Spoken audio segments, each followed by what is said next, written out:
ଇଂରେଜମାନଙ୍କ ଆଗମନ ହୋଇସାରିଥିଲା। ସେମାନେ 1803ରେ କଟକକୁ ଅଧିକାର କରିନେଲେ। ଏହାକୁ ନିଜର ସାମ୍ରାଜ୍ୟରେ ବାନ୍ଧିଦେଲେ। କଟକକୁ ବଦଳିବାକୁ ବିବଶ କରାଗଲା।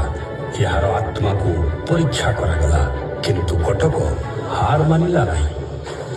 କିନ୍ତୁ ଯେପରି ବିନାଶ ପରେ ପୁଣି ନବସୃଜନ ହୋଇଥାଏ, ସେହିପରି କଟକର ସ୍ୱର୍ଣ୍ଣିମ ଦିନ ପୁଣି ଫେରିଲା। ସ୍ୱାଧୀନତା ପରେ କଟକ ପୁଣି ଗର୍ବର ସହିତ ମୁଣ୍ଡ ଟେକିଲା। ଆଜି ଏହାକୁ ମିଲେନିୟମ ସିଟି କୁହାଯାଉଛି। ଆଜି ଏହାର ଗଳି ସକାଳ ପରି ଚମକୁଛି। ଏହାର ବଜାରରେ ବ୍ୟବସାୟର କୋଳାହଳ ଅଛି, ଆଉ ଏହାର ମନ୍ଦିର ପ୍ରାର୍ଥନାରେ ଗୁଞ୍ଜରିତ ହେଉଛି, ଯାହା ମୋର ଲହଡିର ସ୍ପନ୍ଦନରେ ସମତାଳିତ ହେଉଛି। ମୋ ପ୍ରିୟ କଟକ ଆଜି ମଧ୍ୟ ଅଦ୍ଭୁତ ଶକ୍ତିରେ ଚକମକ ହେଉଛି। ବାରବାଟୀ ଦୁର୍ଗ